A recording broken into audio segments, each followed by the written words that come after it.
Yang harus dilihat adalah ST digantikan oleh Kluivert, Pastoor, dan Lansat. Karena tiga-tiga ini sekali lagi berdasarkan data yang gue dapat dari Belanda, ini klop. Kluivert untuk namanya, kredibilitasnya, bisa membantu striker kita yang bisa dibilang cukup mandul, karena dia berapa kali pelatih striker. Yes. Terus bisa merangkul ruang ganti. Ini juga gue dengar dari, gue dapat info seperti itu. Pastoor, tactical, very strong, analytic, very strong. Dan mereka satu lifting, satu generasi pada saat ambil lisensi. Jadi bukan mereka nggak kenal, mungkin bukan temenan ya, tapi mereka saling kenal, saling tahu. Dan Alex Pastoor ini dinobatkan sama netizen Belanda sebagai analis terbaik di Belanda. Masuk Denny Lansat. Denny Lansat bisa bahasa Indonesia, lebih paham budaya Indonesia, yang bisa mungkin menyatukan.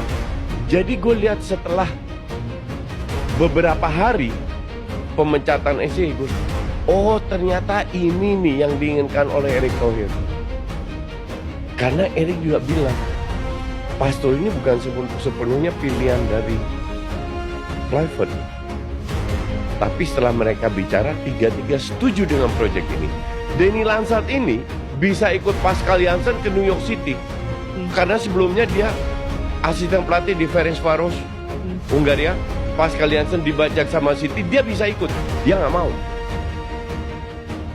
Usianya juga masih jauh di bawah Kluivert, lebih muda, berpengalaman, mantan pemain timnas, pemain bagus juga di generasi yang bagus. Jadi ini yang menurut gue ya, sekali lagi mungkin gue salah. Menurut gue, oh ternyata ini yang diinginkan oleh Erick Thohir. Tiga ini jadi satu untuk menggantikan satu pelatih. Karena sebelumnya kita nggak tahu peran asistennya STI apa, nggak pernah terekspos. Iya kan, tugas-tugasnya apa nggak pernah terekspos. Sekarang diekspos tiga-tiga. I think very positive. Yeah, of course he's also Dutch, but also the way he speak to us as our group and to me as a person and to everyone is like very good, very calm, very humble.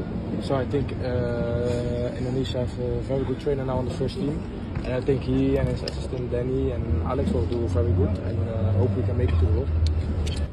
Of course, what I always said. I will always stand open for the senior squad and for the under-23, and it's like a dream to ever make my debut in the senior team. But of course it's now under-20 time and we have Asian Cup and we want to hope to reach the World Cup as well with the under-20. So what I've said, I'm focused now on the under-20s, but if the chance will come for the senior or under-23, I will always be ready and be fit and be there for the seniors. Garis merah ini sosok yang pede, ini sosok yang jago berdiplomasi, dalam artian bagaimana dia menolak sebuah pertanyaan, bagaimana dia bertutur kata untuk menjawab sebuah pertanyaan dengan sebuah optimisme tinggi. Itu keren banget sih dari sisi Kluivert. Makanya kalau berapa kali gue bilang yang diadres oleh PSSI yakni Pak Erick Thohir ketika mengumumkan pemberhentian Sintayong kan dia selalu merujuk pada tiga ini kan, prestasi, komunikasi, tactical. Prestasi ya seperti gue bilang juga ya nggak pernah bisa kita ukur dulu sekarang gitu. Betul, karena belum terjadi. Dia belum ngapa-ngapain gitu. Komunikasi ya mungkin ini hal terbesar yang bisa ditawarkan oleh Patrick Kluivert.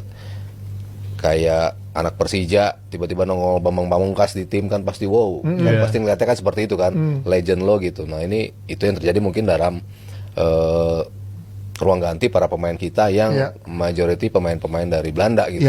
Melihat Kluivert, mereka look up untuk Kluivert, dan apa yang akan dimunculkan dari mulut Kluivert pasti mereka percaya itu karena dia pernah melewati segala macam bentuk rintangan ketika menjadi pemain. Jadi dari komunikasi bisa jadi akan terpenuhi.